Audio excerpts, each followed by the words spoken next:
communication for life. Like, we trust other people. We trust the context and connection. In this case, it's not that the data is not important. It's that until we connect with it.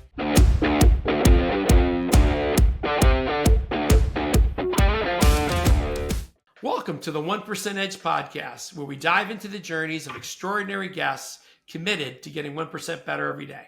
Today's topic: human communication in the age of AI and infinite social feeds. How do we truly connect as human beings? And I'm really happy to have, or honored to have, I should say, Karen Eber, an award-winning and best-selling author of the book called The Perfect Story. It talks about how to tell better stories that inform, influence, and inspire. She's also a TED Talk speaker, a keynote speaker, and a consultant. Welcome to the show, Karen. Thank you. Let's go. This is going to be so fun. I should have grabbed the book. I got it behind me. All right. So let me start with kind of structuring the situation. There you go. Structuring the situation. And the best way I can think about it, would you describe the state of human-to-human communication in this saturated world of AI and tools and social media? Yeah, I would say it was the best of times and it was the worst of times. Best of times, it is never easier to get access to many different people in many different ways. You have different social media platforms and different ways to connect, but that connection is probably a little more shallow than it's been. There's a lot of competition in that, and that gets really hard. And the worst of times, it often feels like a lot of people yelling at each other, but not really connecting and engaging. And one of the things that I see cut through is when you feel like you know the person, when you're hearing their stories and you're relating to their experiences, which is why we are still in the age of the influencer, because people are influencing us based on how they're moving through their life and what they're sharing, and we respond to that. So best of times, opportunity to get access and connect with so many people. Worst of times, done poorly, lots of yelling at people, and the middle road is where you really feel like you know someone, you connect with them and learn about them through the stories they're sharing. I like that perspective, Karen, because sometimes I get kind of sour. Oh, it's different. And I start feeling like that old man on the rocking bench and, yelling about how things were different back then. But you bring up a really good point. It is the best of times, because I think about this too. Before, if I was going to go run a campaign, speak to a company about a project, a sales, if you will, I mean, it was hard to get information. You either knew somebody that knew somebody, or there was very limited access to data. Nowadays, I used to just say, do a Google search. Now it's like, do an AI search. It'll be amazing. You don't even have to go read their financial statements. AI will read it for you and synthesize for you what the key aspects are. And you can have so much, in such a short amount of time, you can have so much more information to be better prepared to have that meeting to communicate with someone. Yeah, and so much of it's perspective. So a metaphor, I was talking to someone yesterday who went to film school 20 plus years ago.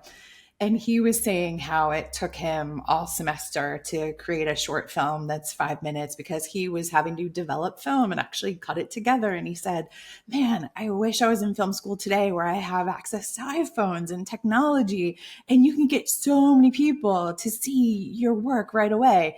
And so there's a mindset of, gosh, the film industry is being disrupted because there used to be 3-4 big studios and all these movies that went to theaters, and that's what we wanted to see. And you had your way to get stuff out there. And now that's not how it's happening, because there's so many streaming platforms. There's TikTok. There's so many different ways for people to get it out there. So your perspective matters. If you are old school, you might feel like, well, gosh, is the big movie studio gone? Are people going to go see stuff in the theaters? Like, that channel, that distribution isn't the same as it was. But if you flip your perspective, it's now so much easier to get your stuff out there. The reach is different. The audience is different, but you're probably connecting with more people. And so it's a different trade-off, and it all comes down to the perspective you take. Yeah, and it's interesting. Like in the example, it's not like the theater died. I mean, we still go to the theater every now and it's like a treat. It's Yeah. just that now I have 30 other options as well. Right. And it comes down to, do I want to see this on the big screen in darkness with other people, or do I want to sit on my couch because I'm really tired and I know I'm going to want to stop and take a break in the middle? Like, it just, the reasons that used to be traditionally defined for how we engage with things when we engage with them have changed because we have technology in our pocket that have allowed us to think about things differently. And so it's all how we choose to look at it. All right. So let's switch this around on the business side a little bit. Um, hey, so like over the last decade, it seems like we've had so much more technology thrown at us. I mean, AI has been around before that, but I mean, it's really come into its own lately. Social media is, more than ever. Um, how do we actually still communicate? What do you have some ideas or tips or perspective on? Hey, how do I become an effective communicator given all this noise and tools?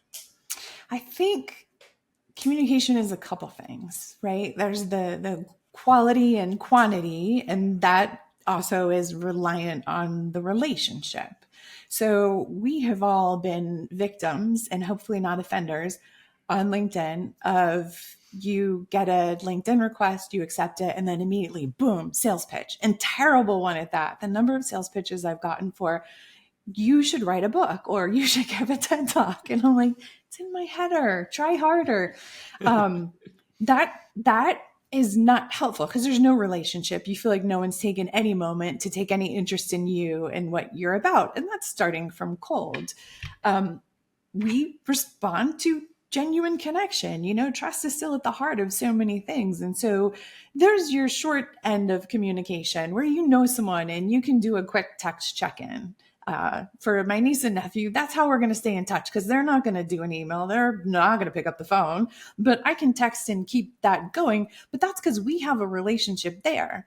And what builds on that is when we're together and we get time to spend quality time together. You have to lay the foundation of getting to know someone and breaking bread together, having these moments where you learn a little bit about each other. Because neurologically, that's when the brain says, this person feels safe to be around and I trust them and I'm a little more warmer to them. And so you become more open to different modes of communication. I think, unfortunately, people are under pressure. They're under goals. They want to make sales. They've been taught there are so many terrible ways to do this, and they just spray and pray, and no one enjoys that. And so the thing about communication is it's not just how am I approaching it and what platform, what technology am I using? It's also, what is the relationship and what am I trying to do here? And let me spend a minute thinking about who I'm trying to communicate with. So I'm not spraying, I'm being really intentional about what I want from this interaction or this relationship. Yeah, it's interesting because across these podcasts lately, we've been talking a lot about AI and tools and stuff.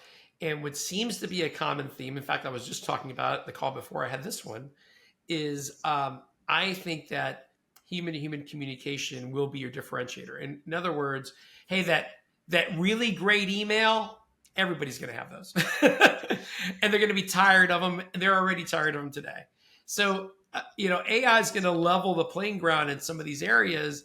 And it's going to be a lot more about your emotional intelligence and being able to talk to someone and look them in the eye and have a conversation than anything else. That'll be our differentiator going forward. I hope that's the case. I think it already is a differentiator because we've already experienced people that we feel like, gosh, they just are saying this so clearly. I feel compelled to hear more. I feel like I trust them. Or what word salad is coming out of their mouth.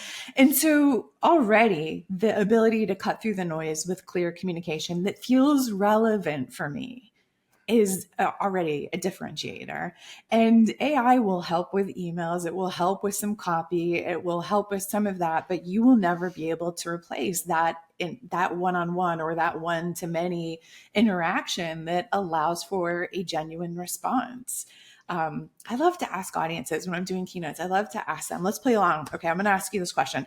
If you were traveling and you walk outside your hotel and you need to take a taxi and you have two choices, regular taxi with a driver or a driverless taxi, which one are you taking? So, in full honesty, Karen, I have never taken a driverless taxi. Now, Yeah. it's not because I'm against it. I kind of want to try it out someday, but most of the time, I would say I'd go to the one with a driver. Okay. And why would you choose the driver? Call me a traditionalist. I just, I feel there's someone else driving the car. And it's not that I have I need to have a long, lengthy conversation with some of these drivers, but sometimes I also love to ask them their opinion about, hey, how's the city going? What's the latest weather? What's happening? How's the, I try to get my news from other humans Yeah. because there's so much noise out there. And one of the ways I do it is that I travel around the world. Like, land in Dubai. I get an Uber. Tell me about Dubai. How's the economy doing? How's Right. your business? Right. Where And should I go eat yes, tonight? Yeah. yeah. Yeah. And it's one point of view. I'm not saying that, this one taxi driver is the only place I get my news from, but it is a point of view from someone human. And I love Totally. that. Totally. And there's something that feels trustworthy about that, right? You're trusting what they say more than something else. So your response is what I find is fairly common, that about 80% of people say, like, I want the tried and true. I want the taxi with a driver. For some people, it's like you said, of I want to get local suggestions and understanding. For some people, it's like, I trust that. Like, machines are unpredictable. The human is trustworthy. For other people, the people that say they want to do the driverless, sometimes they're an introvert and they're like, I do not want to talk. I just want to get in the car and have peace. But when I ask the people that chose the taxi with a driver, what would change your mind? Inevitably, the conversation is, well, data. I want to see more studies. I want to see more things to help me know that it feels safe. It's like, great. How will you know? What is it you need to see? And people struggle to answer that because data isn't what's changing our behavior, it's our emotions. So the logical mind is saying, I want more data and fact and research so I know it's safe. However, you could be shown a whole bunch of data, and I do this in keynotes. I share some of the data, and it's like, how many of you are swayed? And nobody raises their hand, which of course not. It's not the data that's going to change it. It's hearing someone else's experience about it. It's hearing the stories of other people that have done it that make you say, okay, the barrier to entry is lower. I'm willing to try this. And that's true for communication, for life. Like, we trust other people. We trust the context and connection. In this case, it's not that the data is not important. It's that until we connect with it, it doesn't mean anything. And that's where stories and communication can play a big role.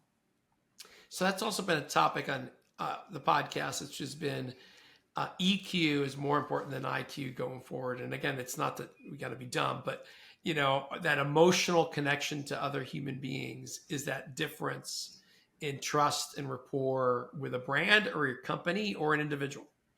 And I'd say also in reading a situation, the ability to come in and make some assumptions quickly that are 80% right are going to be a helpful advantage than like the LinkedIn example where someone just comes in and lobs something at you, not even trying to read the situation. And EQ does a good job at helping you pick up on, or at least hunch, what that person, that group might be facing. And you can look for some cues to see, is that true? Because without it, you're just kind of going in and projecting like, this is what everybody's going to be like. And that's not true. And EQ is giving you that awareness that can make a difference to help someone really connect with you. So what's your advice to someone that wants to be a better communicator, maybe feels like they don't have the right skills or it feels uncomfortable or whatever? What advice would you have for them, or what steps should they take to be a better communicator? First is always think about your audience. Whether you're telling a story, whether you're communicating, you always want to start with, who is it that you are communicating with? What do you want them to think or feel as a result of your message? What do you want them to know or do? What is their mindset today about what you're talking about, and what might be an obstacle and what you're trying to get them to think, feel, know, do? So if you're talking to a group of 100 people, you want to think about, what does this group share in common? And then how can I get them? What do I want them to experience and get there? The reason this is important is, your message, what you want to share, but they don't. And you've got to think about, how do I communicate this in a way that's meaningful? So think about when you're on the airplane, person next to you taps you on the shoulder and says, what do you do for work? You make a split-second decision. Am I going to tell this person the detailed version I might tell other people that listen to this podcast? Or am I going to tell them the version that I tell my parents who have no idea what I do and can never describe it? And you're trying to decide, like, what do I think this person will understand? And probably how much do I really want to talk on this airplane? But that moment is what you need to be doing when you're communicating, because otherwise you're just talking at people and nobody likes that. So first thing is, I would start there, get really clear on your audience. And the second thing is recognize that great communication requires great listening. So don't focus on what you're going to say. Focus on, what are you going to ask? What are you going to listen to? What are you going to notice to make sure that you're tracking your audience correctly? Great points. I was laughing there a little bit because when I'm on a plane and I'm super exhausted from talking at a speaking event or whatever, you get that person next to you. Sometimes they'll like, what do you do? And I go, well, if I just say I'm in sales training and coaching, it'll end. But if I tell a little, yeah, I'm always in search of the perfect response because I am an introvert. And so I'm happy to have a quick exchange, but I don't want it to keep going. So yeah, it's helpful to land on those words. I met one of my best friends on a flight. Did you?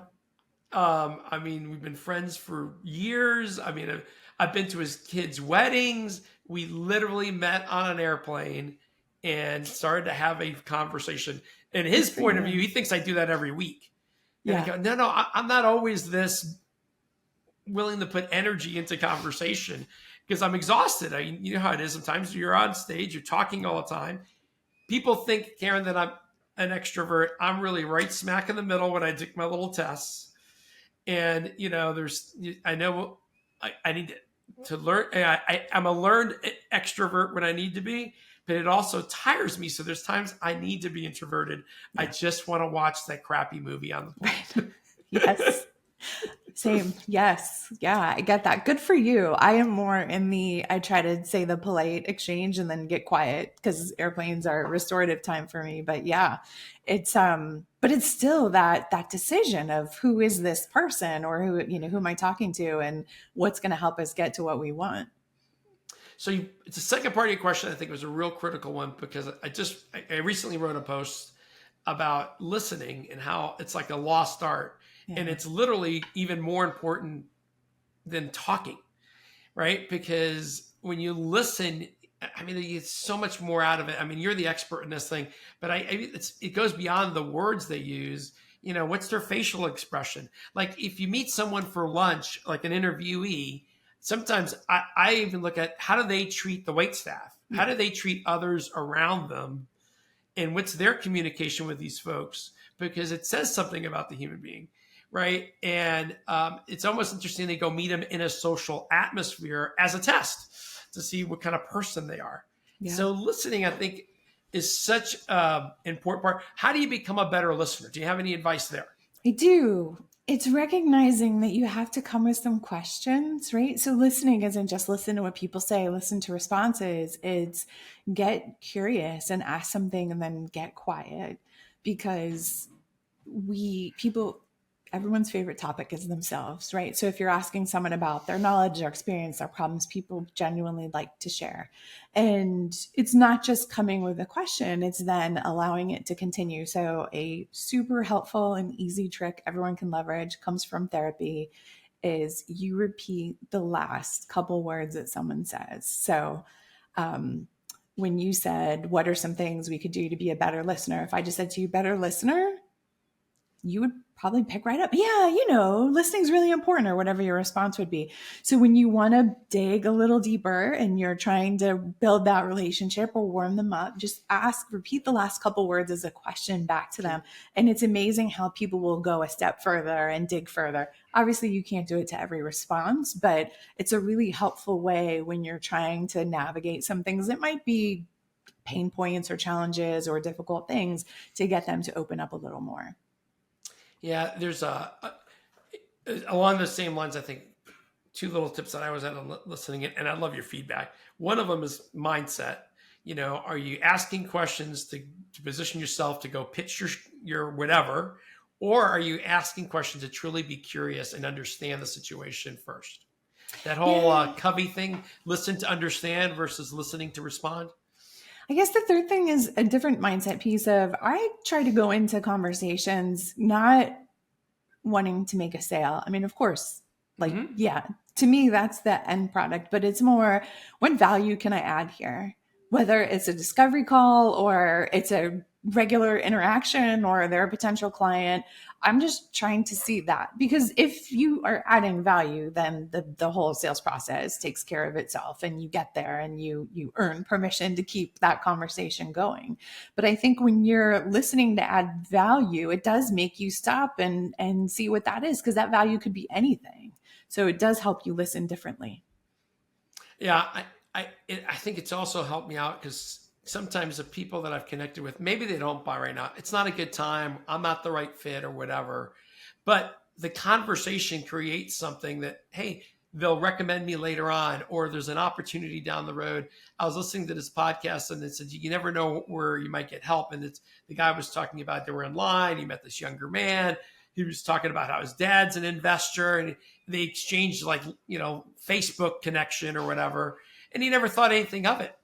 And then he was looking for funding for his company. And then 4 months, I think it was 4 months later, this young man reaches out to, hey, I've been seeing what you've been doing on Facebook. It's awesome. My dad's looking for other investments. I'd like to connect you. And he goes, totally unexpected place, right? Right. So like if you're going in to just, be kind, curious, help others, it's a mindset that I think, pays dividend later on. 100%. If nothing else, just in good karma. Agreed. Yeah. Another aspect of listening, I know it's my communication. I'll leave it at that on the listening pieces. I think also kind of being prepared. And you kind of talked about it. Like on the airplane, you meet a stranger, you're not prepared. You just met them. But in business, a lot of times, hey, I know I'm going to be talking to Karen. What can I do a little research about Karen? Can I prepare some questions that I think might be thought provoking? So I have those in my back pocket. And the reason I bring that up is a lot of times we might ask a question and in our heads we're going, great question. Oh my God, what am I going to say next? And you're thinking about your next question, and while you're doing it, you're not listening. I would do, so yes, prepare for the individual, but even a step before that, use the old marketing persona. So when you think about the services and products that you're selling, think about who are the top 3 personas that I sell to, right? So when I think of my buyers, it's often a CHRO, a CEO, and then some leader that has been really involved in developing people. And so they're really interested. And so I can take each of those and say, like, what brings them to me? What are the things they're experiencing? What are the moments where they've been struggling and they want to do something? With the CEO, it's generally personal, right? They've got to do a big presentation for the board or a TED Talk or a something. And so I can generally know, okay, this is often what's bringing them to me. So I can think about what are those challenges that that persona faces. When it's the head of HR, it's often they see some dysfunction in the organization. They see some problems and they want me to come in and help work on the culture. And so I can say, all right, so what tends to be true for that? What you're doing is before you go and talk to anybody, you're thinking about who am I generally interacting with and what am I generally seeing? Not to then force everyone you meet into that. But when you have a basic idea, you can start to see, is this person I'm talking to falling into one of those? Because if they are, you know the types of questions that's going to help there and make it resonate. So doing that before you even get into a conversation is just so helpful. And then, of course, do that research, find a few things about them that you can connect with and ask about. It feels so artificial to say, like, okay, let's say you're meeting on a Zoom and you look in the background and you see a college pennant or something and you comment on it. It feels forced. However, that does start genuine connection. Like it does feel trite and it does feel like all the things everybody's told to do. But there's a reason why. It's trying to get past the how's the weather in your part of the woods and trying to get to, I see a little bit about you. And so you have to try to do it in a genuine way, not like asked about college, asked about hobbies. All right, good to go. But, when you have the combination of a persona and the other stuff, you have a chance to make some connection in different ways. I love that. So it wouldn't be a podcast if I didn't ask you about storytelling. I obviously with your book, you're a huge fan of leveraging stories and using stories in communication. It's the funnest thing I do at a sales kickoff is I make them do these value-based stories. I have a blast doing it. Um, where does storytelling kind of come into better communication? I think of it as building an understanding in someone's mind. So, um, let's say I show an ink blot and there's 20 people in the room and I ask, what do you see? We're probably going to get 15 different answers because your brain is making predictions for what something is based on your long-term memory of experiences, and everybody's is different. Without anything to ground you in what it is, we're making different assumptions. That's exactly what happens every time we put up a chart. Everybody's making these different assumptions about what it means, even when it feels like it's super straightforward, because our long term memory of experiences all differ from one another. And what stories do is they build a common understanding in the audience's mind, even if they've never had the experience. And it allows for you to connect in a different spot. And it also lets the audience connect with that story, that event, even if they've never experienced it before, which helps influence their future decisions. So to me, it's a way to cut through the noise. And if you think about how attention is really the most precious thing that people can give us, you can think about how am I best using that to get the furthest reach and connection that I want. Stories are such a dynamic way to do that. It feels like it can be harder and it takes more work, but it takes more work for you, but it takes less work for the audience, right? If you prepare the story and you really think about how you're going to help them connect with it, you're not leaving it up to them to make assumptions about what you're saying and figure out how what you're saying fits in for them, makes it meaningful and relatable. The story can do all of that so that they are already in a different spot. Love that. Stories are also, and it's similar to what you said, is a great way to kind of share some of those facts in an emotional way. An emotional way they can connect to and kind of feel like, it's like when you're watching a movie and it's a scary movie and you're feeling those goosebumps. Same thing with stories as people are listening to you describe what happened with another client or a different customer or even ourselves, and they start putting themselves as the person in that situation, all these emotions and hormonal things start happening to your body. And you're like, oh my God, you get me. Yeah, I know exactly what you mean. Yeah. And I don't know, I think it's a great way to communicate. And, the best salespeople I ever met are some of the best storytellers. Yeah. The opening story in my TED Talk is about a woman that drops her phone down an elevator shaft. And so I did that 3 or 4 years ago. I probably once a week get a message from someone that they hold their phone tighter when they walk into an elevator, or they're terrified about this because in that moment they realize what that would be like to have your phone fall down. And it was everything. It was her driver's license, credit card, all of that. And so it's not only going to help someone be open to you, it's going to change their awareness and behavior and help them think about things they maybe hadn't considered. So true. All right. I'm trying to keep these at 30 minutes. So let me go toward the ending. So, Karen, what's your 1% edge? What are you working on these days to get 1% better every day? I actually started writing a book before I wrote The Perfect Story on leadership and how you develop as a leader. And the opening story was about my friend Maria. She was outside in her neighborhood. Her kids were outside playing, and she sees her neighbor, and they're just, doing the neighbor chat, talking about probably the weather, all of that. And her neighbor looks at her kids and her husband and says to her, just be careful of the 1%. Like, don't ignore it. And she said, what are you talking about? And he said, life is busy. You have kids in school, you have all the demands that come with that, full schedules. And it's really natural over the course of the year for you and your husband to become 1 degree disconnected because of that, just because things are busy. And that can happen every year. And if you're not doing things intentionally to turn towards each other, at the time they're headed off out of your home around 17 or 18, you're facing potentially a 20% gap if you've done nothing to close it. So be aware of that 1% and actively close it. And the way I was using the story was to talk about how overwhelming it can feel to have to change something 20%, but how 1% is so reachable. And so my whole philosophy is be better than yesterday. How can you come in and try something different to see what you learned, to see how you can move forward and keep it that simple? Because it's the 1% increments that make a difference. It's not the huge substantial change. It's the micro changes that you almost can't even discern day to day, but cumulatively, when you look back, you notice the difference. Love that. All right. When's the new book coming out? That, some of it made its way into the perfect story. All right. Well, hey, tell me a little bit more about yourself. I mean, I've known you for a few years. For our audience, if they want to know more about you and what you do in your consulting work, give us a little background on you. Yeah, so I have a career on both sides of the desk. I spent over 20 years in corporate in roles like head of culture, chief learning officer, head of leadership development in companies like General Electric and Deloitte. And so I've lived those pain points of how you're getting things done in a large corporation and all the things that come about and how hard it is to navigate change.